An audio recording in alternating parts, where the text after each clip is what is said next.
नमस्कार दोस्तों, मैं हूं आद्या और स्वागत है आप सभी का सिविल्स डेली के daily current affair analysis program में। तो चलिए बात करेंगे कुछ सुर्खियों की और देखेंगे कि क्या है खास उनमें हमारे एग्जाम से रिलेटेड।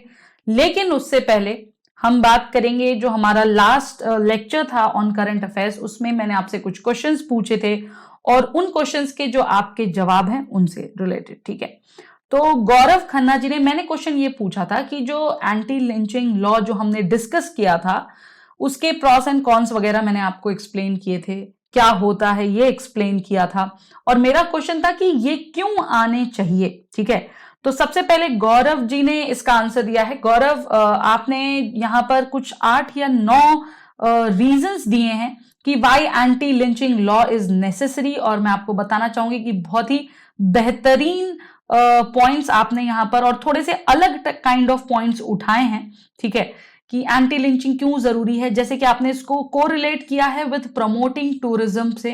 ठीक है, जनरली क्या होता है जब हम एंटी लिंचिंग पर वाई का क्वेश्चन उठाते हैं दोस्तों, तो यहां पर क्वेश्चन यही उठता है कि वाई है तो ठीक है, पब्लिक अवेयरनेस, पब्लिक सेफ्टी का कंसर्न होगा।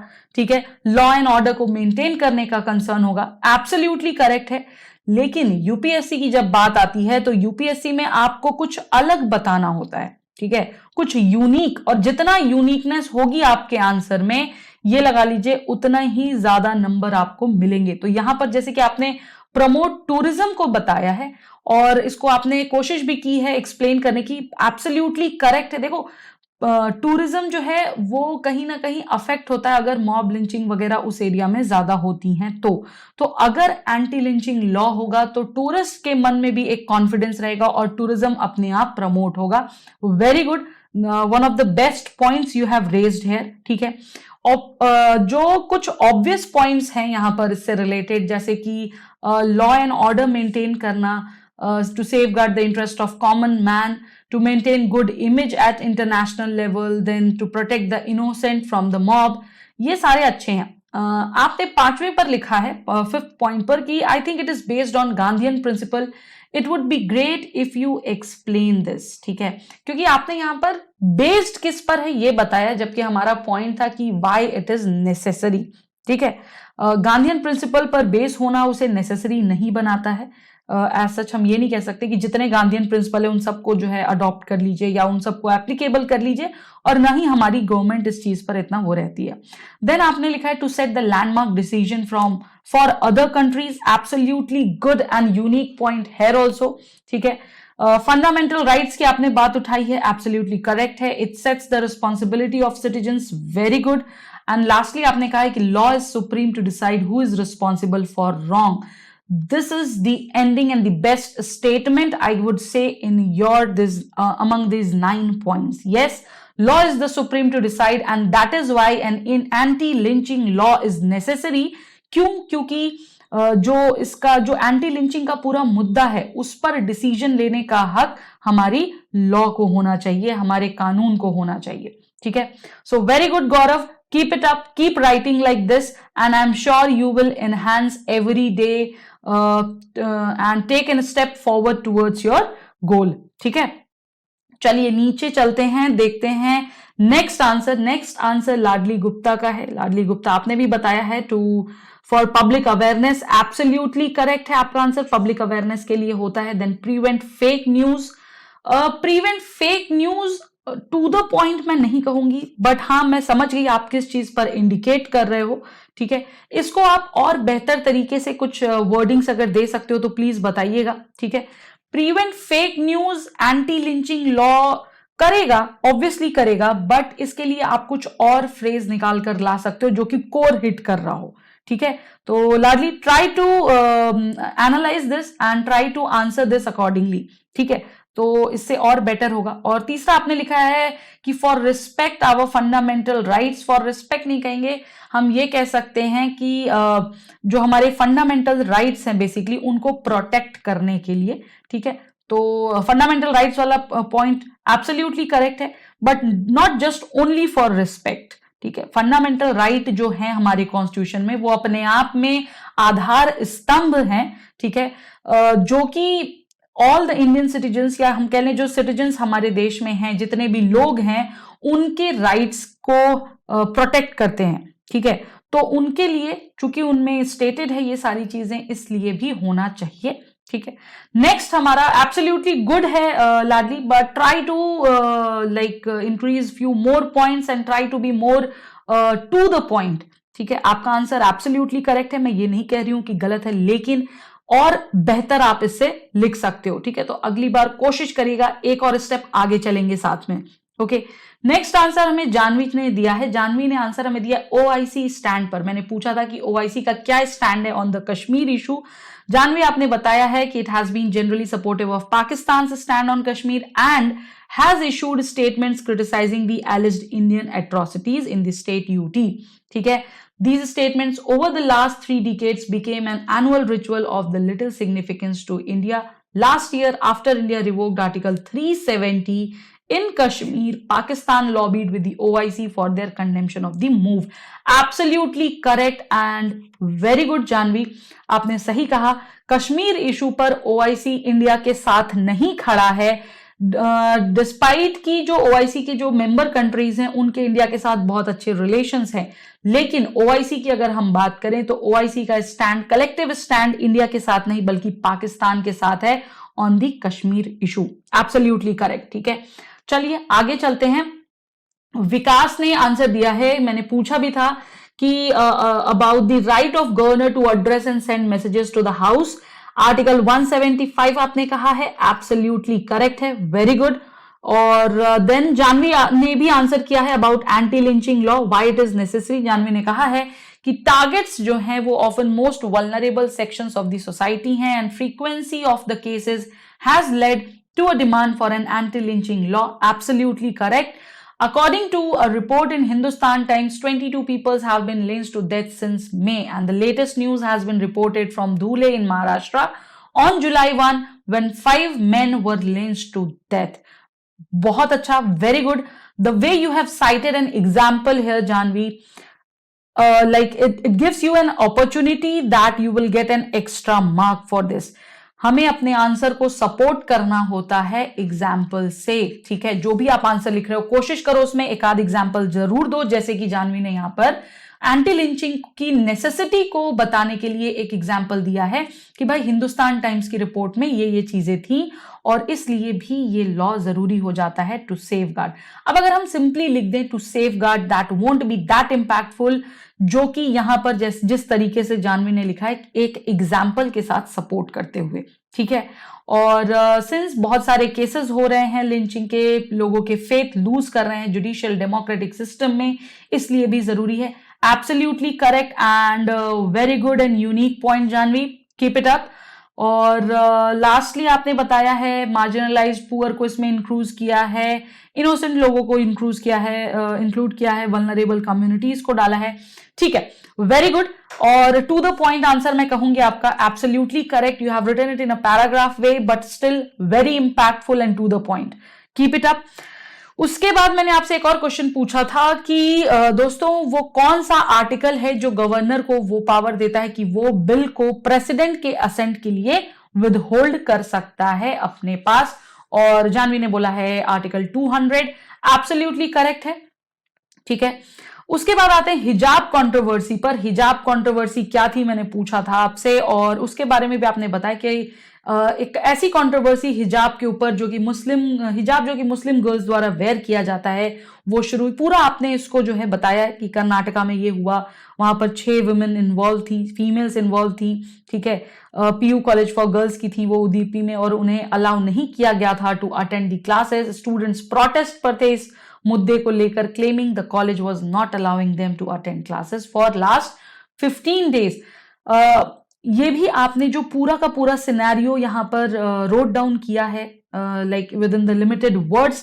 एब्सोल्युटली करेक्ट जानवी, ये भी आपका टू द पॉइंट है। I will suggest you to write more and more answers because आप जिस तरीके से आंसर लिख रहे हो आप ऑलरेडी ऑन द पाथ हो, और ज्यादा प्रैक्टिस अगर करते हो इस चीज की तो अनडाउटेडली आप बहुत अच्छे आंसर्स लिख सकते हो। ठीक है, चलिए ये थे हमारे जो आप लोगों ने आंसर्स दिए उनके थोड़े से रिव्यू। ठीक है, और भी अगर आप चाहते हैं कि आपके आंसर्स को रिव्यू किया जाए तो आप हमें लिखकर भेजिए जरूर, हम आपको डेली बेसिस पर कुछ क्वेश्चंस देते हैं।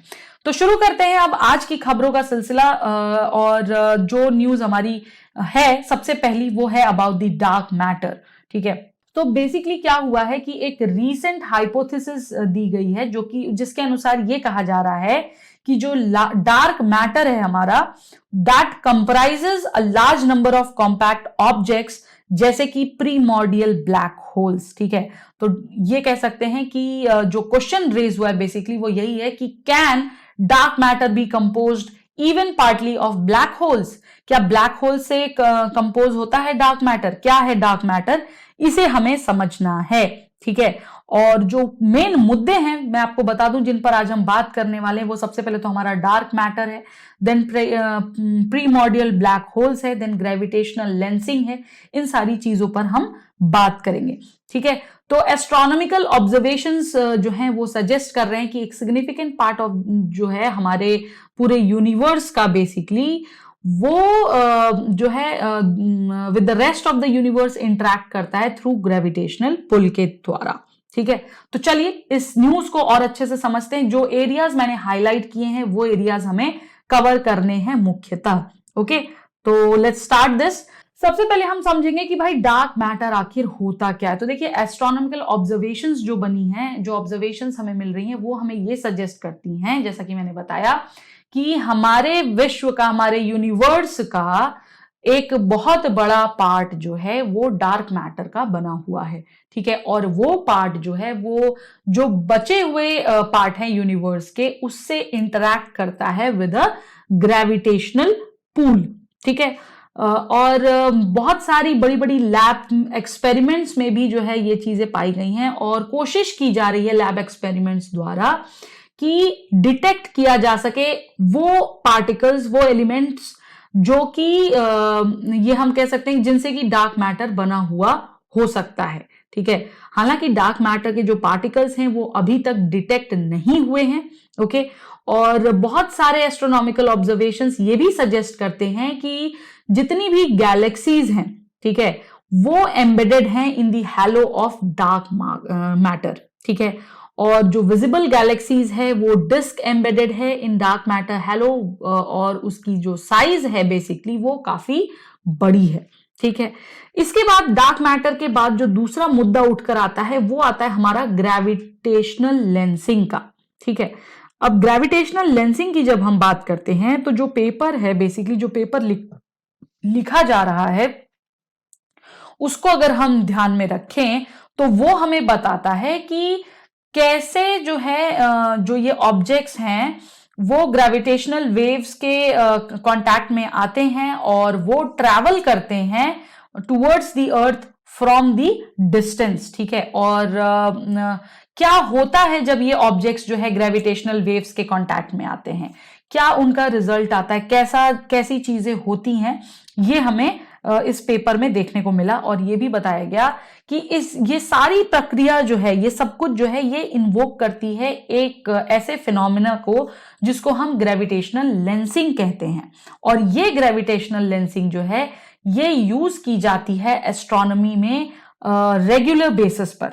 ठीक है, जो लाइट है बेसिकली जब वो ट्रैवल करती है थ्रू स्पेस और पास करती है बाय अ मैसिव और कॉम्पैक्ट बॉडी, जैसे कि एक स्टार हो गया, गैलेक्सी हो गया या फिर एक ब्लैक होल हो गया, तो जो इंटेंस ग्रेविटी होती है उस बॉडी की वो उस लाइट को अपनी तरफ अट्रैक्ट कर सकती है। ठीक है, और ये पूरी प्रक्रिया जो है ये एक जो इसका कॉज होता है बेसिकली, ये क्या करता है अगर हम देखें तो ये पूरी प्रक्रिया कॉज करती है bending of light basically from its rectilinear यानी स्ट्रेट लाइन पाथ। जो एक स्ट्रेट लाइन का पाथ है वो उसको बेंड करता है। ठीक है, और इसलिए इस पूरे फेनोमेना को, इस पूरी प्रक्रिया को हम ग्रेविटेशनल लेंसिंग का नाम देते हैं।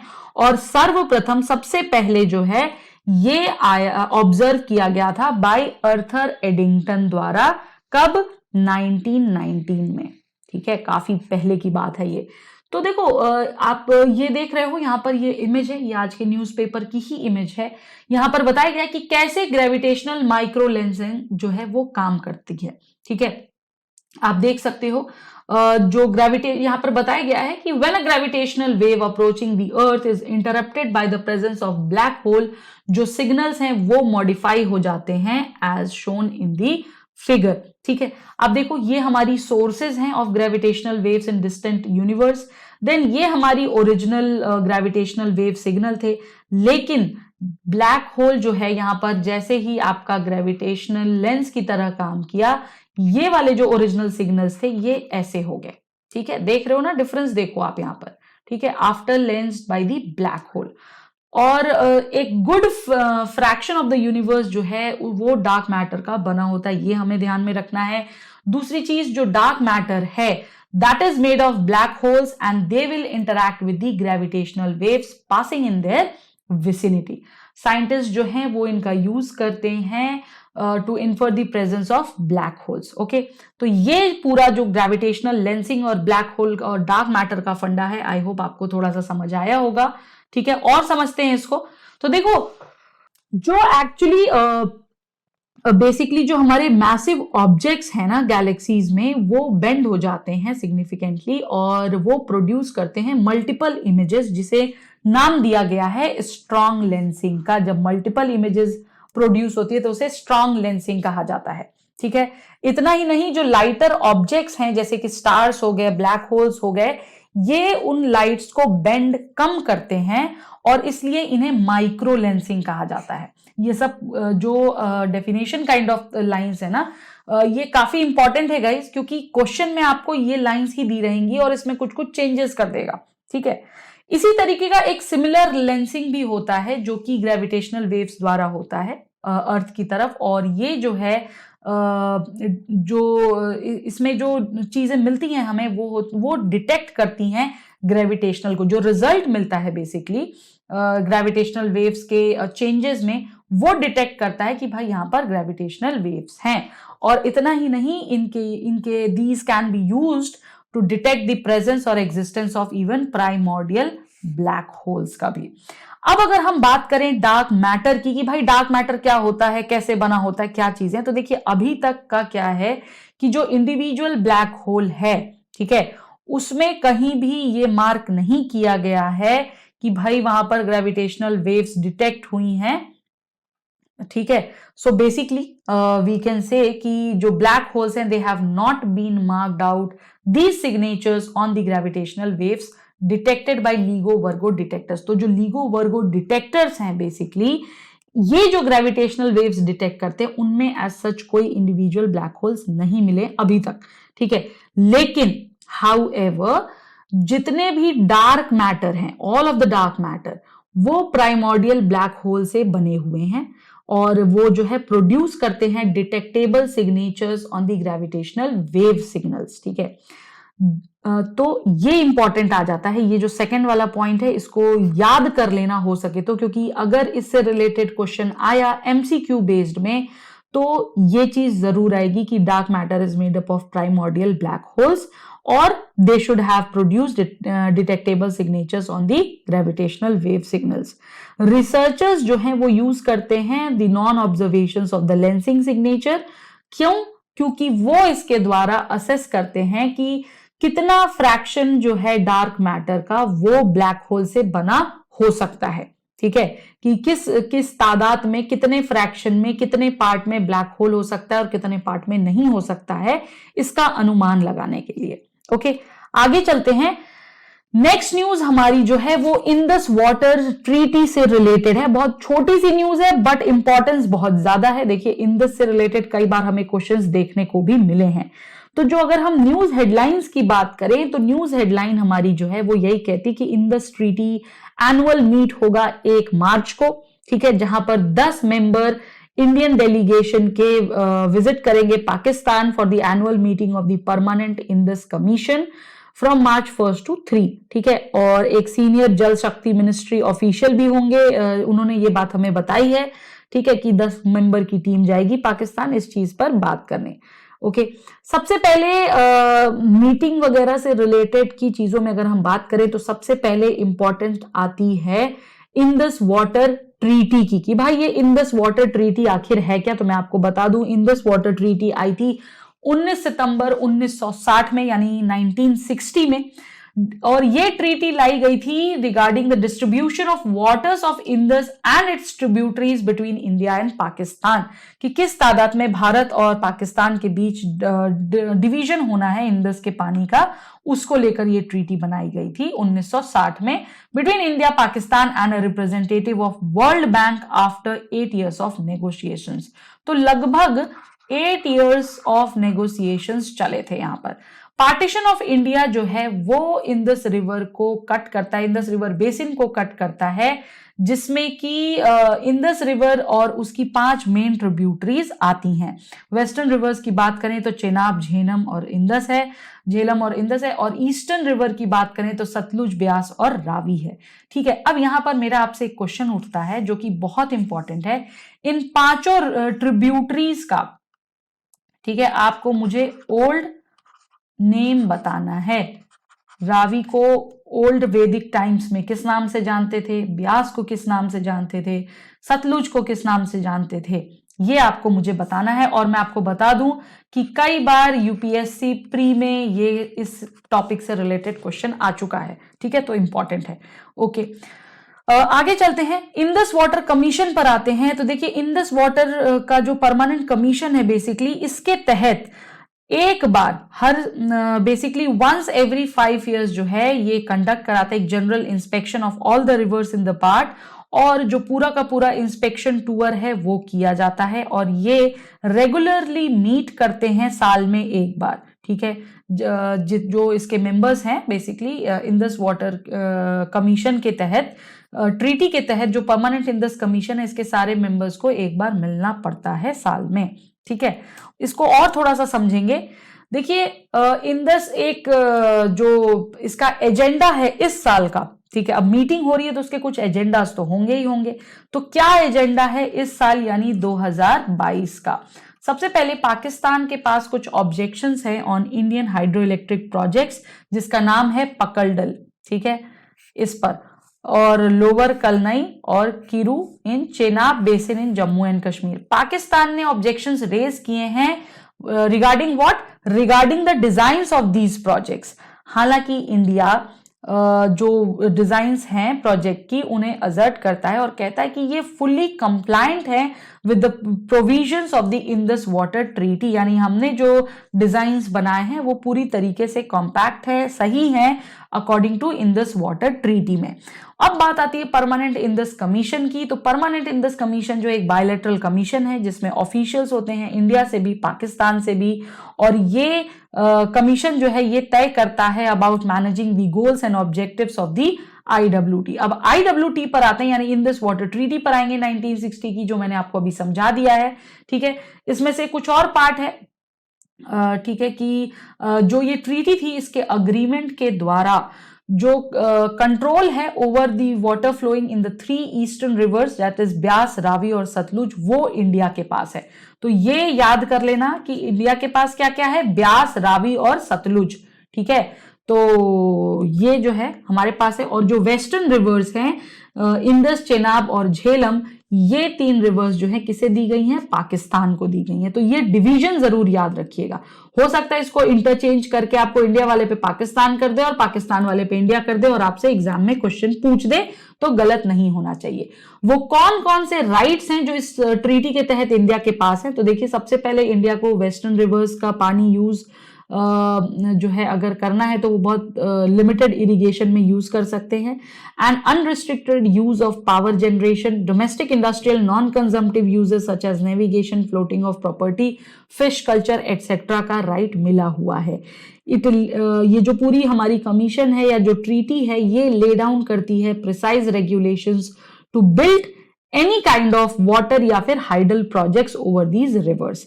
और इंडिया जो है वो देता आ रहा है right to generate hydro electricity through run of the river projects on the western river subject to specific criteria for design and operation. और ये पैक्ट पाकिस्तान को भी ये राइट देता है कि वो ऑब्जेक्शंस उठा सकते हैं अगर उन्हें लगता है कि भाई जो डिजाइन्स हैं भारत द्वारा जो पेश की गई हैं हाइड्रो इलेक्ट्रिक प्रोजेक्ट्स की वो ठीक नहीं है। तो ठीक है, हो गया, ये थे हमारे राइट्स। ओके, और इंडस वाटर ट्रीटी। थोड़ा सा और इसको समझेंगे। बेसिकली आप ये मैप देख सकते हो, लोकेशन जरूर देख लेना, रिवर्स की कौन सी रिवर किधर है, और इनके ऑर्डर्स देख लेना, left to right plus up and down के, ठीक है, ऊपर नीचे और लेफ्ट टू राइट दोनों ही ऑर्डर आपको देखने हैं। दूसरी चीज जो फॉर्मूला है बेसिकली जिसे डिवाइस किया गया था in two divide the water system into 2 halfs, ठीक है, उसी के आधार पर जो है 3-3 रिवर्स दी गई इंडिया और पाकिस्तान को, और इक्विटेबल बेसिकली कहा जाता है कि भाई ये जो डिवीजन था ये इक्विटेबल था, लेकिन फैक्ट ये कहते हैं कि इंडिया ने कंसीड किया लगभग 80.52% of the aggregate water flows in the system to Pakistan, ठीक है। और यहां पर यह भी बात की गई थी कि भारत ने लगभग 83 करोड़ इन पाउंड स्टर्लिंग दिए थे पाकिस्तान को, so that they can build replacement canals from the western river. Such generosity is unusual of an upper riparian, okay. और इतना ही नहीं, इंडिया ने कंसीड किया है कि उसका जो अपर राइपेरियन पोजीशन है on the western rivers for the complete rights on the eastern reverse पर, ठीक है। तो ये जो था हमारा, ये पूरी न्यूज थी एक छोटे से आर्टिकल की। नेक्स्ट न्यूज हमारी जो है वो है ईपीएफओ प्लान से। इसमें कुछ खास नहीं है, इसमें बस ये बताया गया है कि जो ईपीएफओ ऑर्गेनाइजेशन है बेसिकली वो प्लान कर रहा है कि वो लेकर आने वाला है या इंट्रोड्यूस करने वाला है एक नई pension product scheme for whom, for the organise sector workers, जिन्हें 15,000 रुपए तक या उससे अधिक की तनख्वाह मिलती है एक महीने में, ठीक है। और इसके साथ साथ ये भी बताया गया कि उन्हें मैंडेटरीली जो है कवर नहीं होना है in the employees pension scheme 1995, EPS 1995 basically. तो उन लोगों के लिए ये स्कीम होगी जो कि ईपीएस 95 में रजिस्टर्ड नहीं है, ठीक है। और लगातार जो है देखिए दोस्तों एक बड़ी डिमांड भी आ रही थी कि जो बेसिकली हमारी पेंशन स्कीम है उसको और बढ़ा दिया जाए, कॉन्ट्रीब्यूशंस को बढ़ा दिया जाए among the members of the EPFO, ठीक है। इसलिए इसको जो है एक एक्टिव कंसिडरेशन के तहत रखा गया है और एक नई पेंशन प्रोडक्ट स्कीम लाने का सोचा गया है for those who are having wages of more than 15,000 a month, ठीक है। तो ये थी हमारी मेन न्यूज। चलते हैं अगली न्यूज पर। हमारी नेक्स्ट न्यूज जो है वो पीआईबी के वेबसाइट से हमारी टीम ने उठाई है, क्योंकि एक प्रोजेक्ट की बात हुई है यहां पर जिसका नाम है रिवॉर्ड प्रोजेक्ट। और government of India, state government of Karnataka, Orissa और वर्ल्ड बैंक ने ये प्रोजेक्ट डील साइन की है विद $115 मिलियन, जो कि बराबर है लगभग INR 869 करोड़ के, ठीक है। एक प्रोग्राम साइन किया है जिसका नाम है रिवॉर्ड, यानी कि rejuvenating watershed for agriculture resilience through innovative development programme. और ये प्रोग्राम हेल्प करेगा नेशनल को, स्टेट इंस्टीट्यूशंस को to adopt improve watershed management practice to help increase farmer resilience to climate change को। चलिए इस स्कीम को समझते हैं थोड़ा सा। तो बेसिकली ये रिवॉर्ड प्रोग्राम क्या है? रिवॉर्ड प्रोग्राम जो है रिजुवनेटिंग वाटरशेड प्रोग्राम है। ये प्रोजेक्ट जो है ये एम करेगा देश और स्टेट दोनों ही के इंस्टीट्यूशंस को अडॉप्ट करने में, इंप्रूव करने में क्या चीज, वाटरशेड मैनेजमेंट प्रैक्टिसेस को, ठीक है। और ये कहीं ना कहीं किसानों को भी इसके प्रति रेजिलियंस बनाएगा, क्लाइमेट चेंज को रेजिलियंट करेगा, प्रमोशन करेगा हायर प्रोडक्टिविटी को विद द बेटर इनकम्स। और रिवॉर्ड जो है ये ऑलरेडी इंप्लीमेंटेड है in 3 to 4 Indian states as it is a project proposed as a 6-year project, ठीक है। तो इसलिए ये इंपॉर्टेंट है। ऑब्जेक्टिव्स की बात करें तो जो इनके आउटकम्स या प्रिवेंशंस हैं of soil run of, regeneration of natural vegetation, rain water harvesting, या फिर कहें कि recharging of the ground water table, ये इन सभी चीजों को ऑब्जेक्टिव मानकर चल रहे हैं। इतना ही नहीं, ये प्रोजेक्ट जो है हमें इनेबल करता है for multi cropping and introduction of diverse agro based activities के लिए भी, ठीक है। तो ये था हमारा इंपॉर्टेंट। आगे चलते हैं नेक्स्ट न्यूज पर। नेक्स्ट न्यूज हमारी बहुत और बेहद इंपॉर्टेंट न्यूज है। It is about the governments hydrogen policy. Indian express की न्यूज है ये। क्यों इंपॉर्टेंट है? क्योंकि बजट में भी इसका जिक्र था। बजट में बोला गया था कि भाई 2021-22 में ये स्कीम लाई जाएगी, इस पर पॉलिसी लेकर आएंगे। तो सेंटर की नई पॉलिसी ने ऑफर किया है 25 years of free power transmission for any new renewable energy plants. ठीक है, जो मिनिस्ट्री ऑफ पावर है बेसिकली उसने पहली बार नोटिफाई किया है कि नेशनल हाइड्रोजन मिशन पॉलिसी को के बारे में on the green hydrogen and green ammonia, और इनका जो एम है that is towards the boosting production of hydrogen and ammonia using renewable energy. ठीक है, और चलिए समझते हैं कि सबसे पहले ये ग्रीन हाइड्रोजन है क्या। बात तो कर दी गवर्नमेंट ने, लेकिन आखिर ये ग्रीन हाइड्रोजन है क्या? तो देखिए, ग्रीन हाइड्रोजन वो हाइड्रोजन गैस है जो कि प्रोड्यूस किया जाता है थ्रू इलेक्ट्रोलिसिस ऑफ वाटर। ठीक है, वाटर का फॉर्मूला क्या है? H2O है, ये याद रहेगा हमें। ठीक है, ये जो बेसिकली ग्रीन हाइड्रोजन है ये एक एनर्जी इंटेंसिव प्रोसेस है for splitting water into hydrogen and oxygen using renewable power to achieve this. ठीक है, तो ये था हमारा ग्रीन हाइड्रोजन। क्या होता है उसके बारे में थोड़ा सा और समझेंगे इस न्यूज को। ग्रीन हाइड्रोजन की जो पॉलिसी है बेसिकली ये पॉलिसी ऑफर कर रही है क्या? 25 years of free power transmission for any new renewable energy plant. ठीक है, और इसका मतलब ये है कि एक ग्रीन हाइड्रोजन प्रोड्यूसर जो है वो एबल होगा to set up a solar power plant in Rajasthan to supply renewable energy to green hydrogen plant in Assam. ठीक है, ये जगह कुछ भी और भी हो सकती है, बट देन अभी के लिए ये है। और it would not be required to pay any interstate transmission charges. आपको पता होगा अगर एक स्टेट से दूसरे स्टेट एनर्जी ट्रांसमिशन होती है तो उसमें हैवी चार्जेस, हैवी टैक्सेस भी पे करने पड़ते हैं, बट इस केस में वो टैक्सेस नहीं होंगे। ठीक है, क्यों ये इतना इंसेंटिव है? क्या इंसेंटिव है, क्या चीजें हैं, क्या फायदे हैं इसके?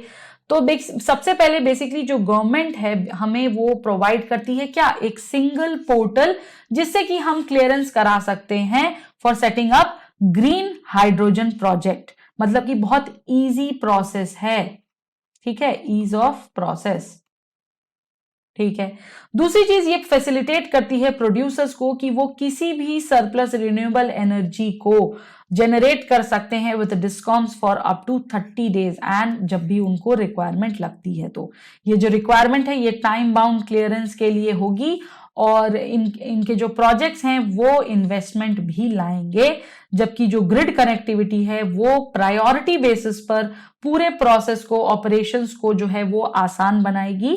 ठीक है, और जो एनर्जी प्लांट्स हैं बेसिकली ये प्रोड्यूस करेंगे ग्रीन हाइड्रोजन और अमोनिया, जो कि बेहतर कनेक्टिविटी देगा to the grid on a priorities basis.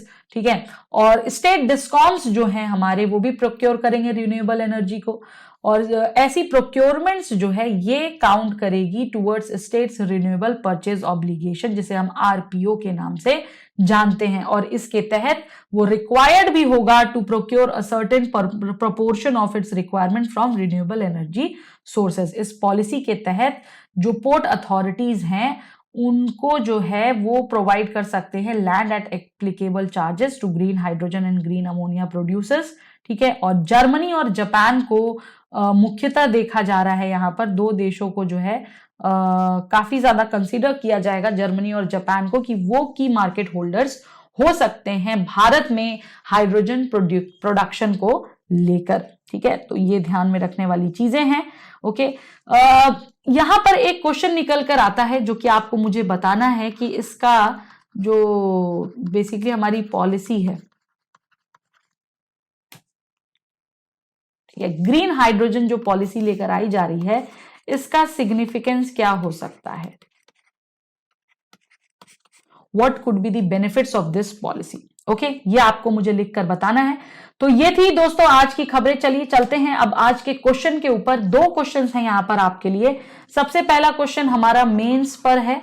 ठीक है, क्वेश्चन ये कि हाइड्रोजन को डब किया जा रहा है एज द अल्टरनेटिव फ्यूल के जैसे, हालांकि अभी भी बहुत सारी प्रॉब्लम्स हैं उससे associated with the leveraging of hydrogen technology. तो इस बारे में डिस्कस करना है आपको इन 250 वर्ड्स मैक्सिमम। कम में करो तो अच्छा है, बट 250 से अधिक नहीं जाना है। और एक है आपके लिए यहां पर एमसीक्यू बेस्ड प्री क्वेश्चन।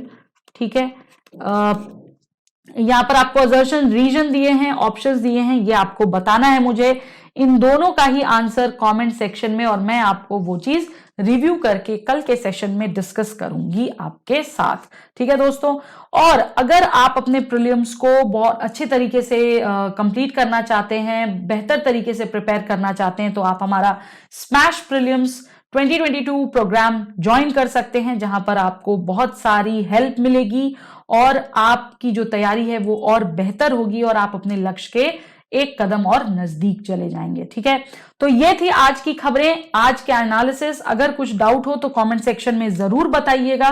ठीक है, और आंसर जरूर लिखने की कोशिश करेगा, क्योंकि उसके रिव्यू से आपको पता चल जाएगा कि आप कहां पर लैग कर रहे हैं। ठीक है दोस्तों, तो ये थे आज के प्रोग्राम की लिस्ट, आज की सुर्खियों का एनालिसिस। ठीक है, नेक्स्ट सेशन में फिर मिलेंगे, तब तक के लिए स्वस्थ रहिए, मस्त रहिए, पढ़ते रहिए, और इसी के साथ धन्यवाद, नमस्कार, जय हिंद, जय Bharat, and yes, do not forget to like, subscribe, comment and share, plus do press the bell icon. Okay, चलो, bye bye, take care. Subscribe to our YouTube channel and press the bell icon on the YouTube app and never miss another update from Civil's Daily.